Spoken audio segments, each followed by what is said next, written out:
आज शनिबार छुट्टीको दिन नेचरसँग बिताउने सोच भयो। त्यसैले टौदहदेखि अलिकति नजिक दक्षिणकाली फर्फिङ जाने बाटोको बिचमा पर्ने एउटा ठाउँ छ, झन्डा पार्क अथवा त्रिशुल पार्क। त्यसको ठ्याक्कै माथि चाहिँ एउटा ठाउँ छ, हात्तीवन फरेस्ट अथवा हात्तीवन वन, जुन हात्तीवन रिजोर्टको वरिपरिको ठाउँ छ। त्यहाँ गएर चाहिँ बर्ड वाचिङ गर्ने कुरा भयो, जसको लागि चाहिँ हामी टौदहलाई मेन पोइन्ट मान्ने हो भने टौदहबाट फर्फिङ दक्षिणकाली जाने रोड सँगसँगै गयौँ र एउटा स्पोट आउँछ, झन्डा भएको जस्तो देखिन्छ, त्यहाँ ओर्लेर हामी त्यहाँबाट बर्ड वाचिङ गर्नको लागि हात्तीवन रिजोर्टतिर बिस्तारै हेर्दै हेर्दै जान सकिन्छ।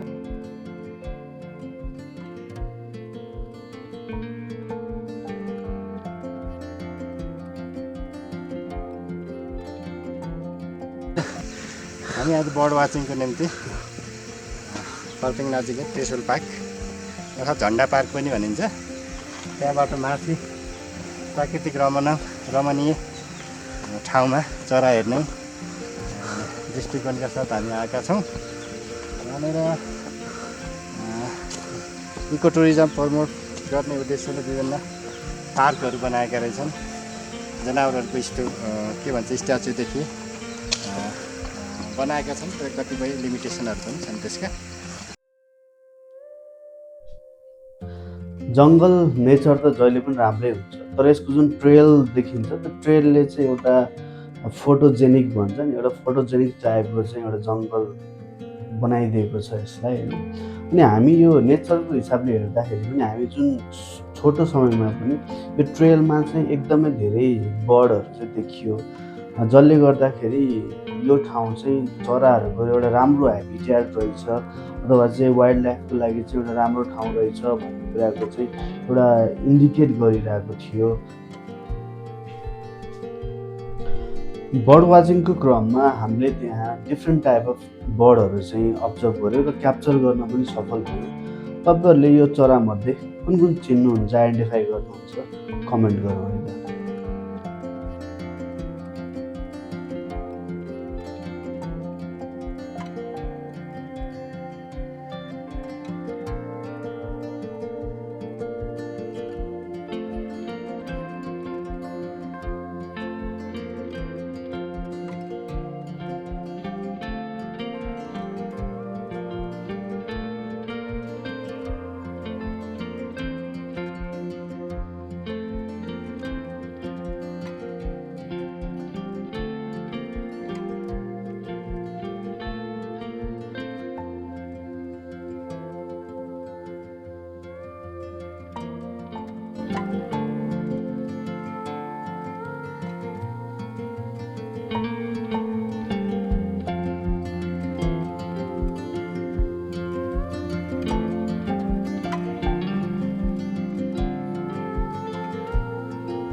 अब हामी चरा हेर्दा हेर्दै लगभग हात्तीवन रिजोर्टको वरिपरि पुग्यौँ, जहाँ चाहिँ बस्ने अरू पब्लिकहरू आउने ठाउँ रहेछ।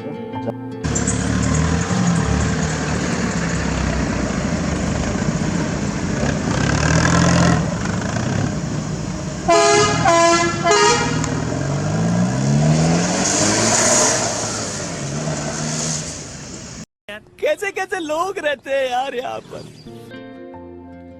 यो एरिया चाहिँ खालि मान्छेको माप चाहिँ होइन, अरू एनिमलको लागि पनि हो भन्ने सोचिदिएको भए सायद गाडीको पोल्युसन यति बिघ्न फोहोर हुन्थेन होला। घुम्दैमा फोहोर हुँदैन, सबैले हेर्न पाउनुपर्छ नेचरलाई, तर यतिसम्म फोहोर गर्नुपर्छ, यति नोइज पोल्युसन फैलाउनुपर्छ भन्ने चाहिँ आवश्यकता थिएन होला। खैर, कुनै दिन सबैको बुद्धि पलाउला, त्यति आशा गरौँ। अहिले फेरि हामी नेचरतिरै रमाउन थालौँ है त।